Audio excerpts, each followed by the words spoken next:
Andrew McGahan for SevereMMA in sunny Rotterdam, standing alongside Neil Seery, who fights Haraguchi this Sunday night in the biggest fight of his career. Neil, first of all, what's his first name? How are you? Well, you already know I have trouble with that, so I'm not going to say it. Thank you very much.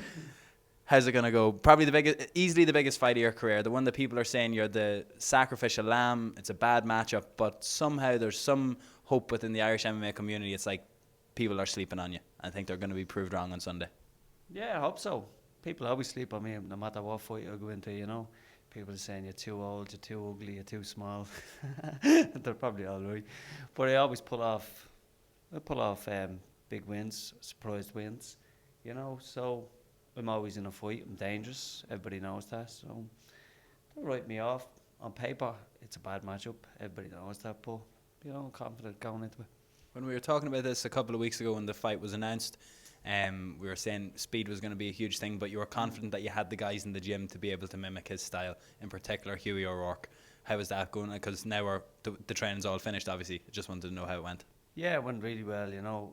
Hughie, as we all know, is seriously quick, you know, and we ventured over to Pascal Collins and I got to fight John O'Cardle. He fights tomorrow night in Manchester, so anybody knows that the speed of John O'Cardle he's lightning, you know, so I got a lot of rounds in with him, and there's nothing more I can do, you know. I can just turn up and try fight my fight.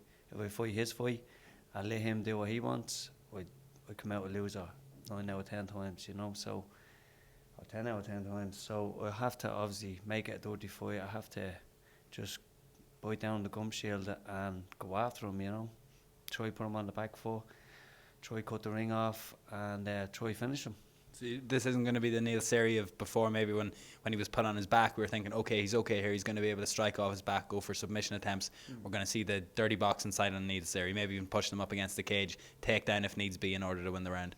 Yeah, I'm going to have to do everything, obviously, to win this fight, you know, because we all know how good Haraguchi is. Like, it's no easy task going 5 rounds with Demetrius Johnson. We all know that he's pound for pound from king in the UFC.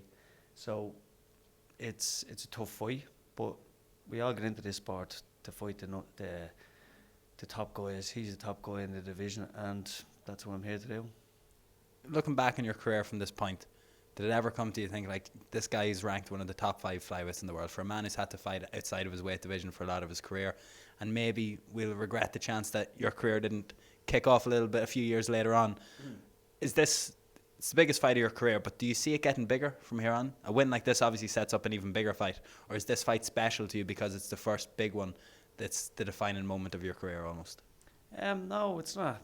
I take every fight as it comes, you know, and enjoying every single one of them. You know, it's just a fight to me. Everybody else is what ifs.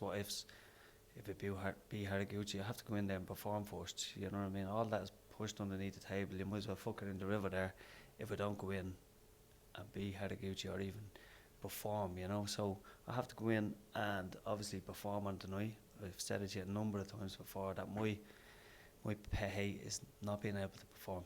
You know what I mean? I have no problem losing an exciting fight. I have a problem losing a boring fight, you know. So I have to obviously go in there and turn things up and probably be the best I can be just to beat this guy. A couple of great things that you've come out with in the last week or two, especially in interviews, talking about the bubble has burst and how if you think you're going to be the next Conor McGregor, you're not.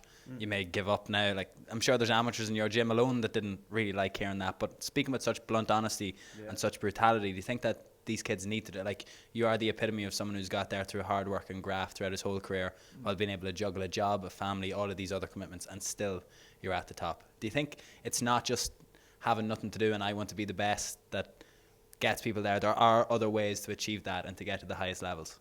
Yeah, and that was one of the reasons I done the blog thing, you know. I took the piss out of a few people, but enjoyed it on the way. There was no badness and put out for it, you know. People were saying, it was great fun, this, that, and the other. But it was a little light into the situation to say, here, look, I'm getting up at 5 in the morning. I'm running to work, I'm cycling to work, I'm getting home, I'm doing what I have to do, and I can still train and fight at this level. You know what I mean? It was sort of a little message to push the people in the gym, because it is horrible. I'm walking into the gym the same way as everybody else is going into the gym, and you see nobody has any jobs. Everybody's there scratching their arse, crawling out of bed. They're all strolling into the gym at 12 o'clock. They're not leaving till 7 o'clock at night. Like, what the fuck are they doing? What are they doing? They're watching other people train, because you can't possibly train for that length of time. So I'm just trying to put the people to say, hey, look, lads, you have to have some sort of income. You have to have something. You can be the best. Nobody's saying that you can't be the best. Who's saying that you can do it? Nobody. You know what I mean? Just get out there and look, enjoy your training. You know, but you have to have some other financial security. You can't depend on the social welfare. They're guaranteed to cut you off. Especially somewhere along the line. Especially when they find out you're a UFC fighter as well. Yeah. And the fact that it will probably rat you out, but but no, that was the whole mentality along the blogs. It was just to say, look, this is how hard I work. You know what I mean? And we can still fight at the top level. Well, then from that, I think putting out those messages, I think it's going to be encouraging to a lot of parents, maybe of aspiring young martial artists as well, that are saying, oh, well, I can't just train full time. Here's Neil Seery, he's telling you, you have to get a job as well. But for you, like, there's just a sense now that there's an explosion waiting to happen in your own popularity. As you said, guys getting cut, very few Irish left in the UFC, or less numbers left. A big win. Your personality that we've seen in the video blogs. Even you're saying all of this good training, I find it hard to believe. Apparently they all ran out the door every time you showed up looking to spar these people. But the fact that they're still fresh when I'm leaving is the problem. That's the thing, though. It seems like there's a market now for Neil Seery to really. I think we need you on the Late Late Show. I think, like, just let's put it out there. Neil Seery needs to be on the Late Late Show. Are you kidding me? I wouldn't go on with all them tramps. They not run by the government, no. RTE. Oh yeah. I'm not going to start you on the government. No. So since you've brought it up, you love Rotterdam. Why? Why? Yeah. Why? Because it's not Dublin. Because it's not Dublin, probably. No, you know, look at it. Look at the place. Why wouldn't you love this place? Do you know what I mean? Just look at it. You're walking around. Everybody is just. The place is so clean, and I don't know. It's just a nice city, and it's great to get to see these cities and still fight. Obviously at the top level, you know, it's not going to last forever. I understand that, and people are writing me off by me saying, "Oh, I could go train 3 and I could be out the door." It's a possibility. You know what I mean? What's the point of lying to yourself? You know, so I'm just putting it out there to say, like, it can happen, but I'm enjoying the ride. Well then, I suppose win or lose at the weekend, and no matter what happens, this build-up, the way that you've conducted yourself, I think it's the realest version of Neil Seery that we've seen in the UFC thus far. Please don't stop the video blogs, because they're hilarious, even if it is you just getting bullied. Anyone that wants to see them, they're on Neil's Facebook page. They're also on the Severe YouTube page as well. We've uploaded them. And any other crack before we go? No, you've probably got a couple of people you want to call out here. Peter Carroll's hovering around outside that door. No, he'll be around later on. We'll say nothing.